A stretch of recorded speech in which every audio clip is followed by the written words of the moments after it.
This is exactly right.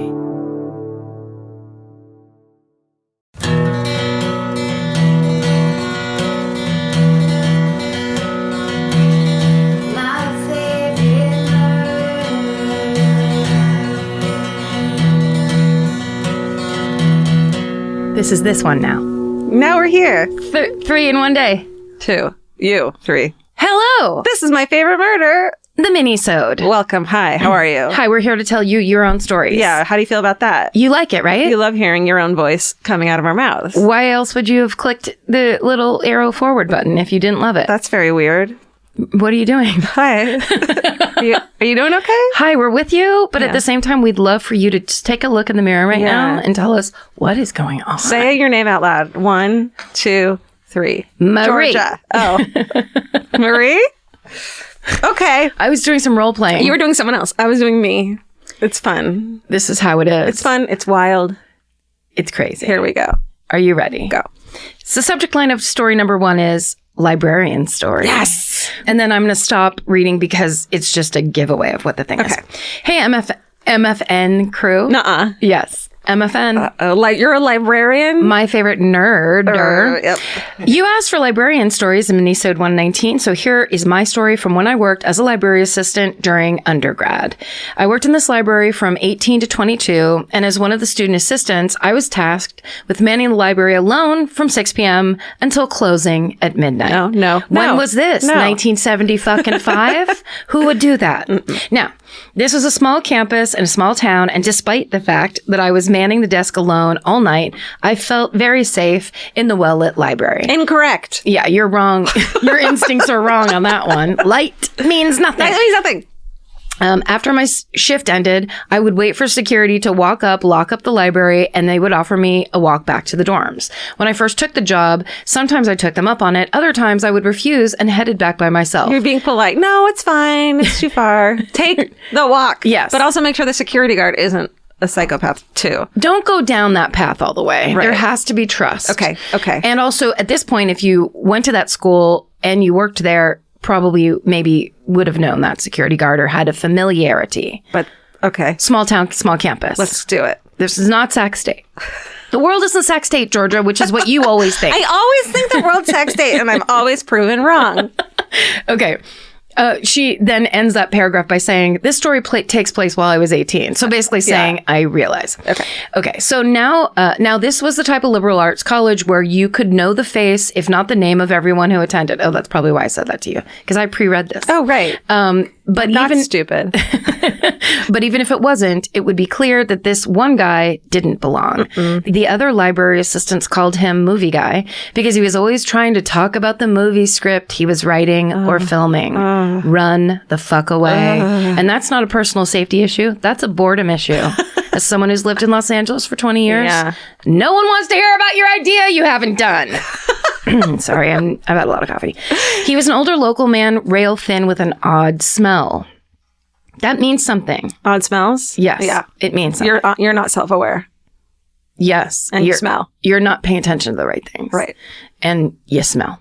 His mannerisms spoke of someone either doing drugs or suffering from some mental health problems. The guys who worked late at night called him harmless and entertaining, but he set off lots of alarm bells for me. For example, once he stood at the desk and told me in detail about a film he was working on where a young woman's body, parentheses with hair like mine, he made sure to point out, washed up on the bank of a river and proceeded to describe exactly how he would want the body to look and how he would film it. Oh my God. How he would have his protagonist cradle the body and caress her face.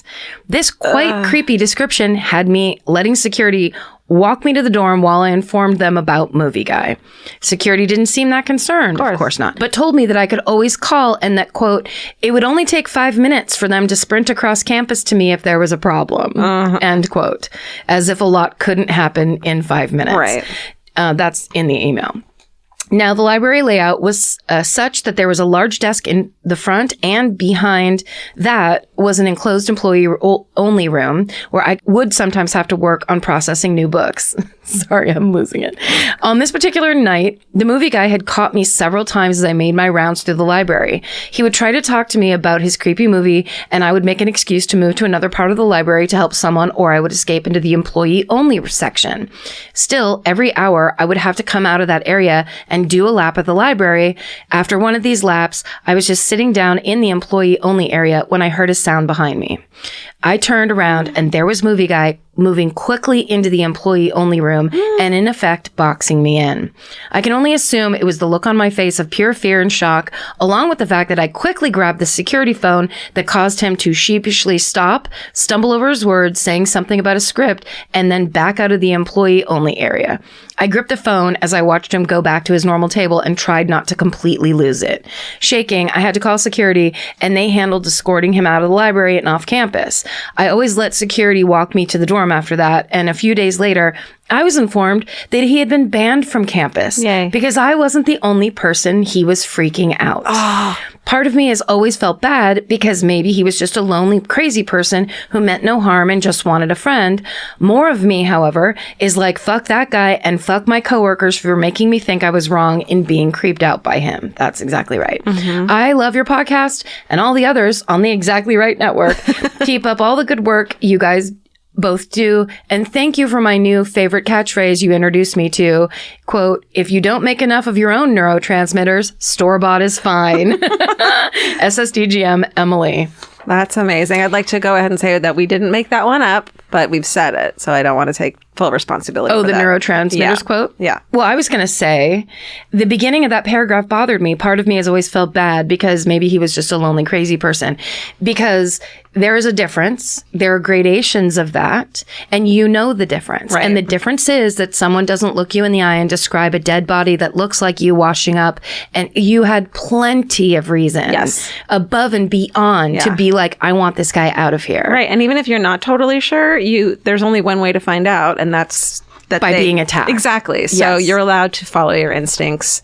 And if it was other women who were threatened by him as well, then you're correct. Yes. And it must be satisfying because ultimately she was like, oh yeah, not only it wasn't my little petty problem, he's banned from campus. It's just so annoying when people are like, he's harmless. And it's like, you're a dude. He can't attack you the way he can attack us. Yeah, you don't ask dudes. They don't know. Yeah. They're not having the same experience. And men, don't tell women people are harmless when they're threatened by them. Right. Especially your weird friends. Okay. Here's one called My Sister, the Prison Librarian. Okay. Heyo, my sister's first job after earning her master's degree in library science was as the head librarian at a maximum security prison. Shit. And she wrote, as you do. As you do. Of course, this prison housed the worst of society, but after months of searching for a job and to the horror of my parents, she decided to go for it. We could literally spend hours talking about the oddities of this job and the characters that my sister encountered on a daily basis. My work stories always paled in comparison to what she brought to the table at family functions. While I complained about people who couldn't get to work on time, she talked about sending guys to, quote, segregation for threatening to find her on Facebook after they got out, or for telling everyone that she was sleeping with her library clerk, also a prisoner. One day, while on her way back to her library, she was passing through a stairwell that is accessible to both prisoners and staff. To avoid any confrontation, a guard is posted to lock and unlock the doors to the stairwell, allowing for safe passage for the staff. When my sister got to the bottom of the stairwell, she found that the exit door was locked. When she looked up at the guard station, it appeared empty.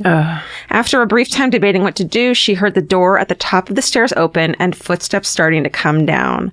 Aside from this being a generally frightening situation, at this particular time, it was known that a gang leader was very upset with my sister. And it says, insert obvious joke here, overdue books, perhaps? And she knew that... it's such an obvious joke. And she knew that if a member of that gang were to appear on those stairs, it was, quote, not going to be good, as she puts it. Mm-hmm. When the person came to the landing leading down to where my sister stood, she realized that he was a prisoner, but not a gang member. He explained that he was on his way to Bible study and proceeded to talk to her about God as she nonchalantly attempted to catch the attention of the guard who had returned to his post and had unknowingly let a prisoner into the stairwell without realizing that she was waiting at the bottom. Thankfully, the guard quickly noticed her standing there and buzzed her through the door. My sister made a habit out of looking up the offenders she encountered in the prison's database. She did this because many of the men that came to the library were friendly. Only the, quote, good ones with privileges were allowed to actually enter the library. And some of the offenders were actually considered part of her staff and worked with her every day. Checking their history in the database helped her to keep an emotional distance between herself and these men who seemed friendly despite the horrendous things they had done to earn their spot in the prison. Mm-hmm. When my sister returned from her encounter in the stairwell, she researched the man she had been trapped with there, in all caps. He had been previously charged with raping a man in a fucking stairwell. No. Yeah. Oh my fucking God. Needless to say, the warden flipped his lid and the stairwell guard got in some kind of trouble. Can't remember now. My sister, shaken up but undeterred, continued to work there for another year before accepting a position at a much safer, albeit much more boring research library. Believe it or not, she misses her prison gig, as it did afford her the opportunity to take part in the rehabilitation that takes place behind bars. She left some disappointed offenders who hadn't had a literary advocate on their side in quite some time. They even drew her a giant farewell card, complete with Disney characters and signed with their names and prisoner ID numbers. She has some of their artwork hanging in her office today. Anyways, you guys are great and make my commute worth it. Stay sexy and don't get caught in a stairwell with a rapist. Natalie. Jesus. What a reveal. Like, it's later. Yeah. It's not even, like, as it happens. Yeah. It's so much later and still so scary. It would have been bad enough that she had gotten caught in there with a prisoner. Everything ended up fine. But that specific little detail is just insane. Because also then the first thing I think is, does that prisoner stand by that door and wait because he fucking loves stairwells so much? Dude, maybe. I mean, like, it's probably not that easy for, like, a prisoner just to slip by. Right, at the that exact way. moment. Yeah. It's like he has a stairwell fetish. So horrifying. With America's #1 meal kit, HelloFresh, you'll get easy, seasonal recipes and pre-measured ingredients delivered right to your door. All you have to do is cook and enjoy. HelloFresh makes cooking delicious meals at home a reality. From step-by-step recipes to pre-measured ingredients, you'll have everything you need to get a wow-worthy dinner on the table in about 30 minutes. Say goodbye to endless grocery store trips and takeout. HelloFresh has you covered. There's something for everyone, from family recipes to calorie smart and vegetarian, and fun menu series like Hall of Fame and craft burgers. HelloFresh has more 5-star recipes than any other meal kit, so you'll know you're getting something incredible. HelloFresh is flexible and it fits your lifestyle. Easily change your delivery days, food preferences, and skip a week whenever you need. Break out of your dinner rut and make deliciousness part of every week with HelloFresh. I love that even though HelloFresh is super easy and they make it really basic and like straightforward, you still feel like you're cooking this like incredible home cooked dinner. And that makes me feel good about myself. And that instead of just ordering takeout, I'm actually making something and preparing something at home, and that just, it feels good. So for $80 off your first month of HelloFresh, go to HelloFresh.com/murder80 and enter murder80. It's like receiving 8 meals for free only at HelloFresh.com/murder80, promo code murder80. Go buy. The subject line of this is, I didn't fuck politeness and almost paid the price. Lighthearted. Okay. Hey, MFM fam. This was one of the scariest things that has ever happened to me, but people really seem to love the story, so I thought you guys would like it too. Thank you. One night, I was waiting for my friend to get out of her shift at the mall. The parking lot had cleared out, and I was waiting in my car by the secret side entrance that employees use. Out of nowhere, a middle-aged white guy started walking towards my car. Since I was parked by the sidewalk, I assumed he was just going to walk right by, but still had that feeling of, quote, lock your doors. Well, I was worried about what this random ass stranger thought of me by hearing me auto-lock my doors. Get it. Yes, I get the same thing. To my horror, homeboy opens the door and tries to get the fuck in. I thought to myself, oh, hell no, motherfucker is going to work for this bitch. Oh, hell no. Motherfucker's gonna work for this bitch. Got it. And I put my car in drive and started driving with him half in and out of the car, so he was crab walking quickly with one leg in and one leg out. Yes. I was going to gun it when he screamed, equally terrified, wrong car! I could tell he was genuine, so I stopped my car and we both apologized profusely. Can you imagine what he was thinking? He was just thinking his sweet wife, Debbie, is coming to pick him up from his trip to the mall. And before he can even say hi or see who's in the car, you're trying to survive having your legs run over. Well, anyways, he went back to the curb to wait for his ride, and I continued to wait for my friend. And every once in a while, we would make sharp, all caps, painful eye contact with each other. Oh, God. Both thinking we were going to die. I'm still kind of proud that I had that reaction. I always thought if I was in that situation, I would just squeeze my boobs and scream. Anyway, stay sexy. Always lock your car doors, if anything, to avoid an awkward-ass situation. Mariah. Amazing, Mariah. You should be proud of yourself. I think so, too. Yeah. I mean, like, sorry, but you got in. Yeah, that's a split-second decision, and you fucking... Now you kind of know going forward that you can trust yourself and your instincts if something happens. Yes. Which is a really great feeling, I think. For sure. Also, what are the odds that she's driving the car that he knows to get into? Yeah. No, it's bananas. I've done something similar without those consequences. Because you thought you were getting into a lift? Yeah. Yeah. Which now, they're saying, like, there's this, along a lot of campuses, they're saying that you have to make sure, like, check the license plate number before you get in, because women have been kidnapped, or, like, there's people who purposely wait near a lift so someone gets in. Yes. They kidnap them. They just think, yeah. Well, also, that's how I identify my lift, is the license plate. Yeah. Usually. Let's just all make sure we do that every time. Okay. We're all fine. Okay. St. Louis VIP hometown. Hi, Karen, Georgia, Stephen, and Pets. It was nice meeting you at the St. Louis show tonight. I was writing to tell you about the hometown murder that I wanted to tell on stage. I went to college at a weird, small, liberal arts school called Truman State University. It's located in rural Kirksville, Missouri. Missouri? And all that the town really has to offer is meth heads and a Hy-Vee. I don't know what a Hy-Vee is. I'm guessing it's some kind of grocery store. Hyvee. It's probably some... one of those. It's a chain. We don't know. Yeah. Since there was nothing to do in this town, the townspeople always got into all sorts of shenanigans. Well, back in 2013, some crazy shit happened. One night, police responded to a report of a vehicle on fire. Upon arrival, they noticed that there were also 2 apartment buildings down the road. When they went, on fire. Mm-hmm. When they went to check out the apartment fires, a few witnesses were standing outside of the building and objects were being launched at them. The police took a closer look at these objects, only to realize that they were human arms. Oh, I remember. Oh, my God. That girl that walked away and goes, this is what I was going to... Okay, go ahead. That's right. Human fucking arms. They got the fire under control and arrested the guy who was throwing the arms. It turns out that he had murdered some dude the day before because he thought the dude did something wrong to his son. Since he didn't know what to do with the body and was still full of rage about this son bullshit, he decided that the best thing to do would be to dismember the body and set it on fire in his apartment. For some reason, he decided to keep the arms as weapons. Who knows? Perhaps even crazier than the fact that he threw arms is that he pleaded not guilty. Oh, dude. Pled not guilty. Like, what the fuck? He ended up with a bunch of charges anyway, one being first-degree murder. I assume he's currently in prison. That's why you don't do meth, kids. Yeah. Thanks for an awesome show. My life has improved so much since MFM came into my life. Stay sage and do God's mission. Lindsay, P.S. I tried to bring you a gooey butter cake, but the bakery was sold out. Oh. Guys, if you ever go to St. Louis, get a gooey butter cake. They're fucking great. It's so crazy. It's like eating cookie dough and butter. The subject line of this one is Grandma finds treasure after Grandpa death. Oh, yay. Hey all.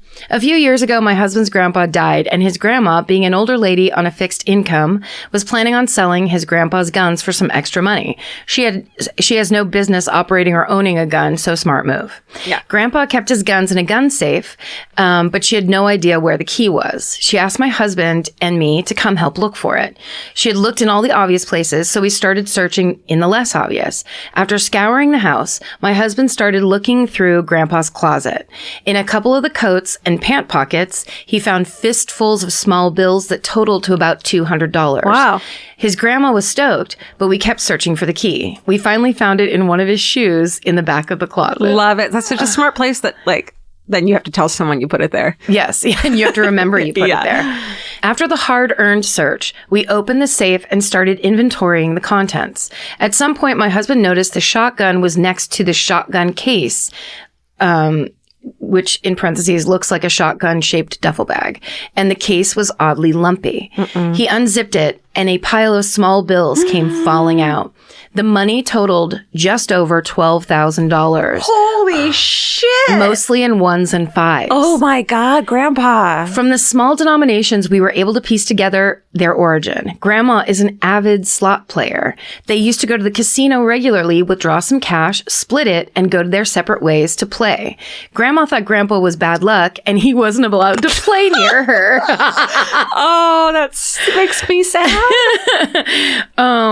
Instead of gambling the money every time, he would pocket it, likely where all the cash in his coat came from, and move it to the gun safe for a rainy day. Turns out when he claimed to always be losing, he was just being smart and saving. Grandma was relieved to have the money as she was stressing out about his funeral. I'll never forget the image of a pile of money on her kitchen counter and her cursing and thanking him in the same breath. Stay sexy and don't assume Grandpa is bad luck, Nicole. Oh, I'm gonna cry. I love it so much. That's like, it's like sweet and sad and smart and to me, it's the most romantic thing, which is someone thinking about you. Yeah. Not like, I'm thinking about you and trying to get all this credit, but just doing it like in the way that actually matters. Am I wrong that sounds like something Vince would do? Oh, absolutely. Right? That's... Yes. Vince is the person that just like, yes, he's the take care of it big picture guy. Yeah, he has me sit at Buffalo while I fucking blast through a bunch of money, and he goes and plays. Okay, good night. Okay, this one's called. Okay, here's a library hometown story. It starts, y'all. I heard you call for librarian stories on the most recent Minisode, and even if you don't read mine, I'm stoked to hear other stories, because let me tell you, librarians see some shit. I bet.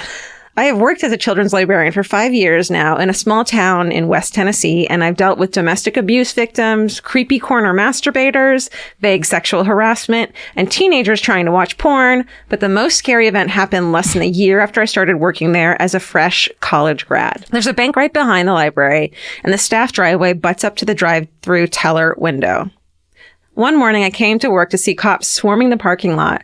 I went inside and found my assistant director visibly shaken and near tears as she tells me that Janice, one of the consultants at the bank, had been shot in an attempted robbery. Ugh. The perp had apparently been staking out the bank from across the street and had followed Janice home one evening to her house that was less than a block from the bank. Ugh. He had hidden her garage and car overnight, and when she got into to drive to work that morning, he held her at gunpoint and forced her to open the vaults. Whoa. This is why, and this is not, it's because I'm fucking anxious, but I'm going to have a garage for the first time in my life when we move into our new house. And I'm like thinking of all the ways to like make sure no one follows me in there when I go. Don't get a job at a bank. Okay. Great. Period. Everything's settled. Great. I'm going to have to call my manager and quit. Hello, Bank of America. I've made a mistake. Unfortunately, the vaults have a two-person security measure on them, and Janice couldn't open them alone. So he shot her 3 times and busted out an office window and took off running up Main Street. A crossing guard who worked the corner by the bank and library saw him and alerted police, and he was apprehended less than a mile from the bank. Janice was life-flighted to Memphis and survived. Oh my God. Because one of the bullets had glanced off the large piece of jewelry she had been wearing. Yes! What's up, brooches? Yes, brooches. Brooches. Hey. Yeah, y'all, brooches. Minimizing injury to an extent.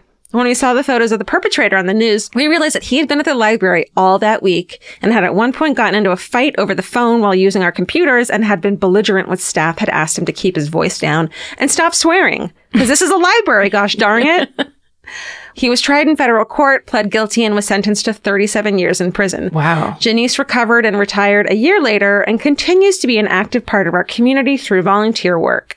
Thankfully, nothing else of that caliber has happened since then. And since my director is a former parole officer, we are always on high alert for suspicious behavior while still trying to provide fair service and open access to library materials as librarians do. Yeah. SSTGM, Sarah, the library girl. Oh, that's awesome. Yeah, great library stories. And yeah, hell yeah, Janice, fucking living through that shit. Always wear a brooch. Yeah.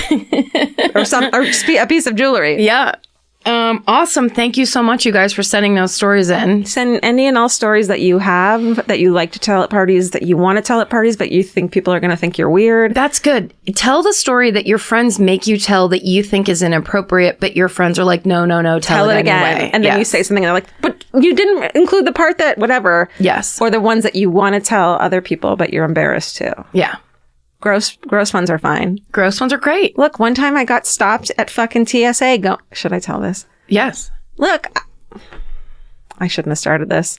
I had an enema in my bag and I totally forgot about it. And I got stopped at TSA and they were like, ma'am, what is this? And then I was like, oh my God, please don't take that out of my bag. And then she held it up for everyone to see. Was she mad at you for some reason? No, she thought it was fucking hilarious. And it was later. Yeah, later. Later it was. Man. Listen, look, traveling is hard, okay? It's just hard. You don't drink enough water. You don't think about what should be viewed, what wouldn't be viewed. Right. You don't take your vitamins, your probiotics. So send those in. Yeah. Let's be vulnerable. We want all of it. Please be vulnerable. We do it for you. We do. Do it for us. My favorite murder at Gmail. And stay sexy. And don't get murdered. Goodbye. Elvis, you want a cookie?